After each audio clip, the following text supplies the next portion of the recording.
Премьер-министр Мухаммед-Калый Абылгазиев Улуу Британиянын Бириккен Королдугунун жана Түндүк Ирландиянын элчиси Робин Ортсмит менен анын Кыргызстандагы дипломатиялык миссиясынын аяктагандыгына байланыштуу жолугушту.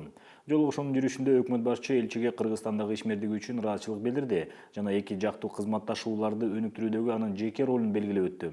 Белгиленгендей, Кыргыз-Британ алакаларын мындан ары карай бардык деңгээлде активдештирүү жана эки жактуу өзара кызматташуунун ар кыл тармактарында конкреттүү долбоорлорду биргелешип ишке ашыруу маанилүү болуп саналат, деди.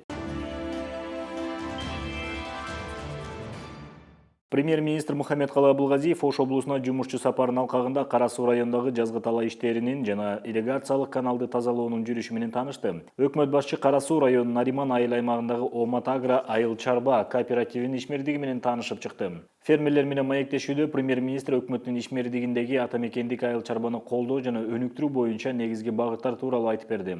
Ал баса белгилегендей, учурда үрөөн чарбалары үчүн дотацияларды жана жеңилдиктерди берүү каралууда.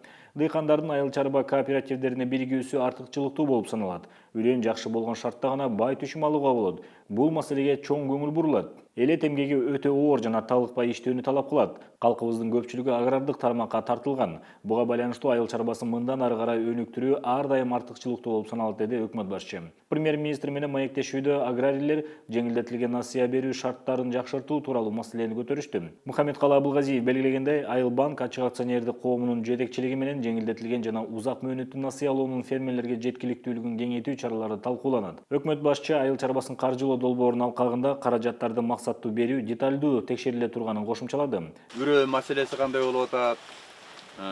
Жер семирткич маселеси кандай болуп атат? Күйүүчү май маселеси кандай болуп атат? Техника маселеси кандай болуп атат? Каржылоо маселеси жана банктардан көптөгөн акча каражаттар бөлүнүп атат. Ошолор жетип атабы, жетпей атабы? Булар боюнча биринчиден бул сиздер менен жолугуп талкуулайлы дедик эле. Азыр эми үрөөнчүлүк боюнча дагы чоң чечимдерди кабыл алдык. Мисалы үчүн үрөөнчүлүк чарбаларга өзүнчө дотация берели дедик. Быйыл 100 миллиондон ашык акча каралды. Үрөөн жакшы болмойн бизде түшүм болбой атпайбы? Каржылоо маселеси боюнча дагы азыр биз талапты коюп атабыз. Миллиард сомго чейин быйыл бөлдүк. Жанагы айыл чарбасын каржылоо боюнча өзүбүздө проекти бар, долбоор бар, ошол Айыл банк аркылуу жүрөт. Пайызын ылдыйлатыш үчүн акча каражатын карадык, ошон үчүн 6%га чейин берилип аткан ошол болду. Ошол кандай жетип атат, жетпей атабы, муну дагы талдашыбыз керек. Баасы кандай болуп атат жер семирткичтердин, муну да талдасак деп атабыз. Андан соң өкмөт башчы 30 Адыр айыл аймагындагы магистралдык каналды тазалоо иштеринин жүрүшү менен таанышты. Айыл чарба тамак аш өнөр жайы жана мелиорация министрлигине караштуу суу чарба департаментинин директору Көкүмбек Таштаналиев билдиргендей, узундугу 52 чакырым болгон бул канал Кара Суу районунун жалпы аянты 12.849 гектар жерин сууга суу менен камсыздайт. Премьер-министр Мухаммед-Калый Абылгазиев фермерлерди жана дыйкандарды сууга суу менен толук көлөмдө камсыздоо зарылдыгын баса көрсөтүп, каналды тазалоону белгиленген мөөнөттө аяктоону тапшырды. Ошону менен бирге өкмөт башчы жазгы талаа иштерин тийиштүү деңгээлде аткарууга шарт түзүү үчүн республика боюнча стратегиялык ирригациялык каналдарда бардык тазалоо иштерин сапаттуу жана өз убагында камсыздоону тапшырды. Жакын арада коопсуз шаар долбоору Ош шаарында ишке киргизилет. Бул тууралуу премьер-министр Мухаммед-Калый Абылгазиев Ош облустук ички иштер башкармалыгынын базасындагы бирдиктүү терезе борборун кыдыруу учурунда билдирди. Премьер-министр белгилегендей, жакын арада Ош шаарында жана өлкөнүн бардык башка шаарларында коопсуз шаар долбоору ишке киргизилет. Бишкек шаарынын жолдорунда жол кыймылынын эрежелерин бузууну аныктоочу аппараттык программалык комплекстердин орнотулушу жол кырсыктарынын санын кыскартышын шарттады. Жарандар долбоордун ишке киргизилишин жана биздин баштоолорубузду колдоп жатышат. Себеби бул долбоор жолдордо коопсуздукту камсыз кылууга багытталган. Жакын арада долбоор Ош шаарында жана өлкөнүн башка шаарларында ишке киргизилет. Бул долбоор аркылуу жолдордогу абалды кыйла өзгөртүп жана аларды бир топ коопсуз кылууга жетишебиз деп ишенем, деди Мухаммед-Калый Абылгазиев. Өкмөт башчы баса белгилегендей, мамлекеттик органдар, биринчи кезекте ички иштер министрлиги жана Ош шаардык мэриясы, жергиликтүү өз алдынча башкаруу органдары дыкат иштерди жүргүзүп жана долбоорду ишке киргизүүгө тийиштүү деңгээлде даярдыктарды көрүүгө тийиш. Оштун жана Түштүк борборунун жашоочулары долбоору ишке киргизилген соң ыңгайсыздыктарды сезбеши керек. Бул үчүн жол кыймылынын абалын өтө тыкыр талдап чыгып жана тиешелүү түзөтүүлөрдү киргизип, инфраструктураны тийиштүү түрдө даярдоого кажет деп баса белгиледи Мухаммед-Калый Абылгазиев. Белгилей кетсек, бирдиктүү терезе режими аркылуу мамлекеттик кызмат көрсөтүүлөр арыз калтырууга убакыт коротууну азайтып, маалыматтарды киргизүү жана акы төлөм механизмин жөнөкөйлөштүрөт. Элге кызмат көрсөтүүнүн электрондук формасын кылабыз деп атпайбызбы? 189 деп атабыз азыр. ошонун үчүн ушундай кызматтар бар да азыр азайтып башка да мамлекеттик органдын кызматтарынын баары ушунда болуш керек. Келип электрондук түрдө өзүнүн маалыматтарын кийирип, анан кийин мөөнөтү келгенде акчасын төлөп алып кете берсе болот. Жарандарга арзаныраак болот. Бизнеске өзүнчө кызмат көрсөтүүнүн өзүнүн тарифтерин кылабыз. Премьер-министр Мухаммедкалы Абылгазиев Ош облусуна жумушчу сапарын алкагында жазгы талаа иштерин жүргүзүү жана өзгөчө кырдаалдардын алдын алуу боюнча селектордук жыйын өткөрдү. Селектордук кеңешмеде тиешелүү мамлекеттик органдардын жетекчилери, ошондой эле өкмөттүн өлкөнүн бардык областтарындагы ыйгарым укуктуу өкүлдөрү катышты. Өкмөт башчысы өзгөчө белгилегендей, айыл чарба тармагын өнүктүрүү аймактарды өнүктүрүүгө түздөн түз таасирин берет. Айыл чарбасын көтөрмөйүн биз элибиздин турмушун оңдой албайбыз. Айыл чарбасы көтөрүлсө анан туризм өнүгөт бизде. Себеби дегенде биз өндүргөн айыл чарбасына түшкөн каражат бул айыл жерине барат. Айыл жери бул ар бир туристтик объектти айылга, капчыгайларга салабыз деп атабыз да биз. Мына ошонун баары тең туризм менен чогуу өнүгө турган, туризмди сүйрөй турган тармак бул. Туризм сүйрөйт айыл чарбасын, айыл чарбасы сүйрөйт туризмди. Ошон үчүн буга көңүлүңүздөрдү бөлүп, өзүңүздөрдүн мамилеңизди өзгөртүңүздөр. Сурай турган маал келди азыр. Фермерлерди ар бир райондо 10-дон 15-тен өзүңөр монтип колуңар менен көтөрүп жүргөн фермер болуш керек. Ошонун маселесин чечишиңер керек. 100 гектардан, балким 50 гектардан кээ бир жеринде. Богул областта, Богул районунда момундай фермер бар. Момунча жер иштетет, момунча түшүм алат. Момундай проблемасы бар, момундай жетишкендиги бар. Вот ошондо өнүгөт. Муну менен бирге премьер-министр экономика жана финансы министрликтерине бөлүнгөн каражаттардын натыйжалуу пайдаланууну изилдөөнү тапшырды. Өкмөт башчы кошумчалагандай, фермерлер жана дыйкандар менен пикир алышууда айрым мамлекеттик органдардын дарегине сын пикирлер айтылып жатат. Анын айтымында айыл чарба, тамак ашы өнөр жайы жана мелиорация министрлиги суроо талап бар, тигил же бул өсүмдүктөрдү айдоонун максаттуулугу жөнүндө фермерлер арасында түшүндүрүү иштерин күчөтүүгө тийиш. Мындан тышкары Мухаммедкалы Абылгазиев ырастагандай, 2019-жылы үрөөнчүлүк чарбаларын колдоо максатында өкмөттүн чечими менен республикалык бюджетте аларды дотациялоого 107 миллион сом каралган. 100 гектардан өйдө айдаган дыйкандарыбыздын өзүнчө тизмесин түзүп, ошолорду сүйлөшүбүз керек. Алар анан артынан жанагыларды сүйлөйт. Майда чарбаларды сүйлөйт. Себеби дегенде технология канчалык жер көбүрөөк болсо, жерди которуштуруп айдоо боюнча механизмдер колдонулат. Себеп оборот деп коебуз да. Ошон үчүн сөзсүз түрдө ар бир райондо канча дыйкан бар, 100 гектардан өйдө айдаган. Чүйдө көп, көлдө көп болушу мүмкүн. Башка райондордо 100дөн, 200дөн айдагандар бул аябай чоң дыйкандар деп эсептелет. Ошолордун баарын кошуп, кайра кооператив кылып, кооперативди анан ассоциацияга алып келишибиз керек. Ошол министрликтин, айыл чарба министрлигинин, областын жетекчилери менен акимдердин милдети бул. Ушуларды өзүнчө коргоп, аларга жардам берип, бардык маселесин чечип, ошолорго көзөмөл кылып, ошолор менен анан айыл чарбасын көтөрсөк болот. Ошону менен бирге өкмөт башчы баса көрсөткөндөй, машина трактордук паркты модернизациялоо максатында мамлекеттик лизингдик долбоору ишке ашырылып жатат. Биз сөзсүз түрдө лизинг маселесин көрөлү. Чоң компаниялар менен сүйлөшүп, эгер лизингке бере турган болсо, эми салык түрүндө балким ошолорду да көрөлү. ЭСке киргендеги биздин келишимге ылайык келген жагын карайлы. Мен сөзсүз ойлойм, өндүрүмдүүлүгү жогору, кызмат кыла турган мөөнөтү жогору ушундай техникаларды алып келишибиз керек. Булар боюнча азыр жакшылап иштеп чыгалык. Ошолор компаниялар менен да сүйлөшүп көрүшүбүз керек. Биздин дыйкандарыбыз айтып атат, жаңы техникаларды алып келбесек, өндүрүмдүүлүк абдан төмөн. Муну эч кандай тартынбай туруп, жаңы тракторлорду алганга бир мүмкүнчүлүк түзүшүбүз керек да. Ошол боюнча мамлекеттик өзүнчө бир балким программа иштеп чыгабыз. Лизинг программасын иштеп чыгып, ошондой жаңы өндүрүмдүү тракторлорго, машиналарга биз сөзсүз түрдө колдоо көрсөтүшүбүз керек. Селектордук жыйындын жүрүшүндө мамлекеттик органдардын жана өлкөнүн аймактарынын башчылары баяндама жасашты. Алар аткарылып жаткан иштер тууралуу маалыматтарды беришти. Өкмөт башчы айрыкча ырастагандай, жергиликтүү бийликтин, анын ичинде райондордун акимдеринин ишине талаптар күчөтүлөт. Ал кошумчалагандай, ар бир район боюнча талдоо жүргүзүлүп, ишмердигине баа берилет. Баарыңар үстүртөт өзүңөр. Канча жер семирткич кирди, кайсы түрүнөн кирди, канча баадан кирди, канча күйүүчү май алды.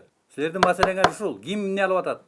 Кайсы кредит алып атат? Лизингке канча алып атат? Түшүмү кандай болду? Каяка сатты? Канчадан алды? Баарыңар начальниксиңер. Түшүнүп атасыңарбы кимдер, кайсы маселени карашыңар керек? Полномочия бер дейсиңер. Болгон полномочияны колдонбой отурасыңар азыр. Эмне полномочиясы керек? Банкты чакыр, айыл банкты, башка банктарды чакыр. Канча бердиң? Кимге бердиң? Канча проценттен бердиң? Ошого да полномочия керекпи?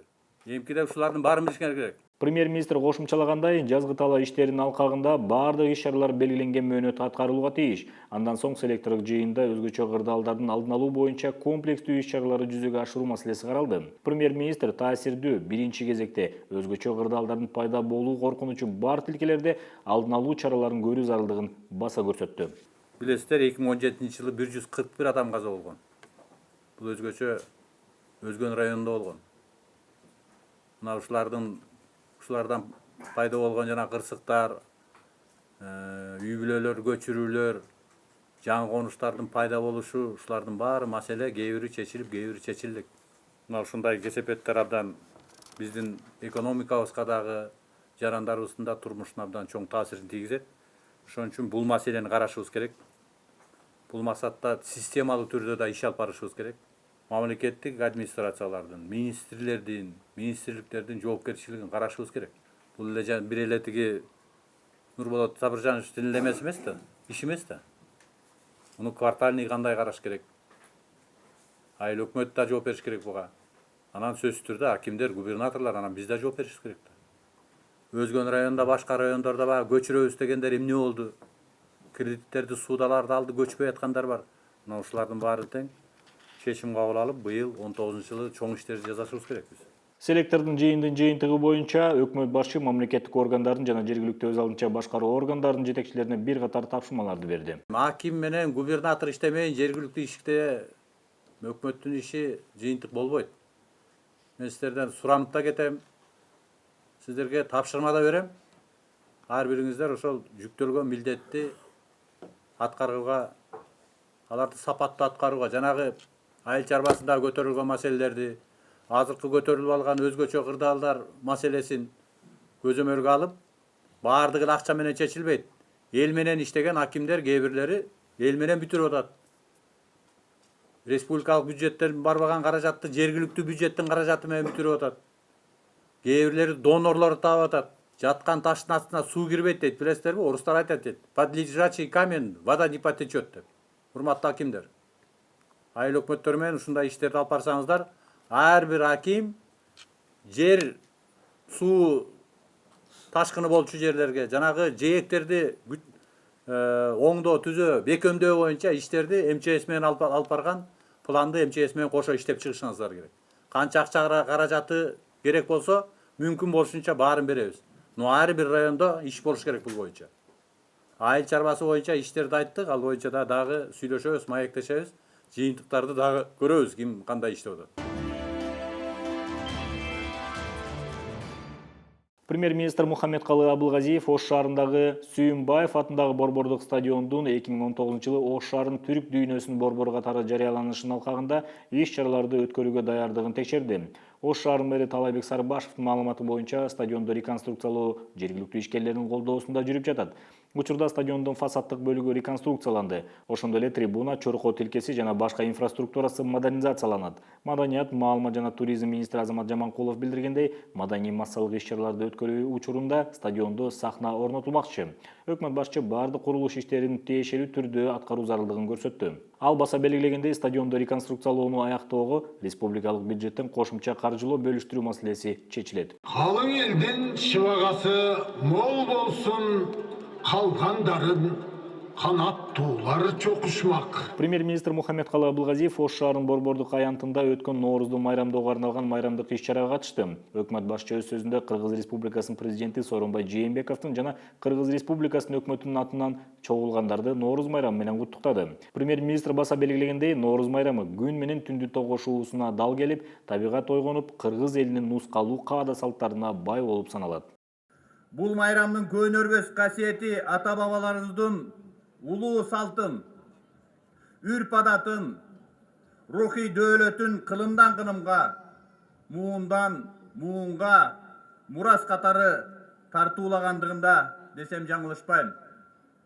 Өзүңүздөр билгендей, президентибиз быйылкы жылды аймактарды өнүктүрүү жана санариптештирүү жылы деп жарыялады. Демек аймактарды өнүктүрүү боюнча иштерибиз 2019 жылы толук уланат. Андыктан өлкөбүздүн социалдык экономикалык абалын жакшыртуу максатында ар бир айыл кыштактарыбыздан баштап өнүктүрүү жолунда улуттар аралык биримдикти, ынтымакты чыңдоо, коомчулуктун маданий, интеллектуалдык деңгээлин жогорулатуу, руханий жан дүйнөсүн байытуу менен көнөрбөс мурастарыбызды, элдик таланттарды жана элдин өзгөчө жаштарыбыздын жашоо шартын жакшыртууга бардык колдон келген аракеттерди күчөтүү иш аракетибиздин негизин түзмөкчү. Дүйнө ыкчамдык менен өнүгүп бара жатат. Кыргызстан ардан артта калбашы керек. Биз элибиз бактылуу жашоого ээ болгон кубаттуу Кыргызстанды курабыз. Мекенибизди биз сиздер менен бирге өнүктүрөбүз.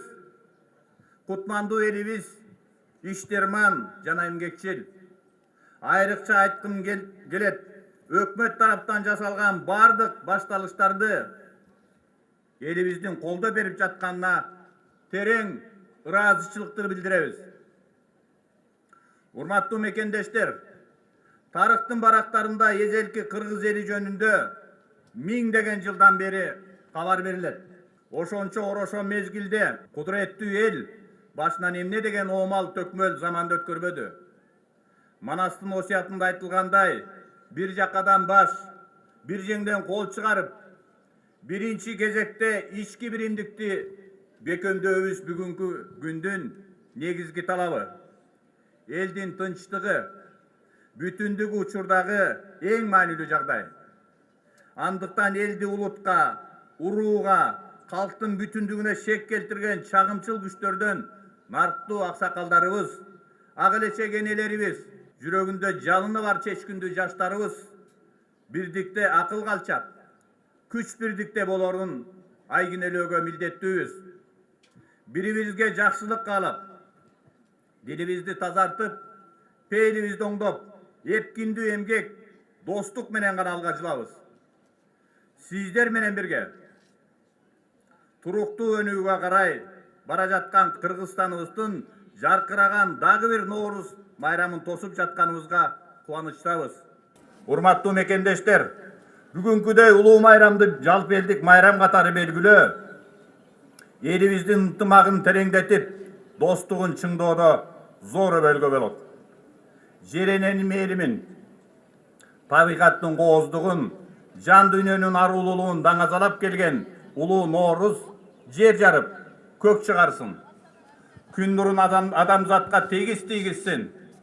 Бардык атуулдардын жүрөгүнө мээрим уяласын. Элибизде тынчтык, бейпилдик турмуш, ынтымак, токчулук тартууласын. Сөзүмдүн аягында Нооруз байрамыңыздар менен куттуктап, элибизге оомат, жерибизге тынчтык тилейм. Майрамыңыздар менен. Өкмөт башчы республиканын элине тынчтык жана ынтымак каалады жана майрамга арналган иш-чаралардын алкагында майрамдык концертке күбө болуп, Ош шаарындагы майрамдык жарманкеге барды.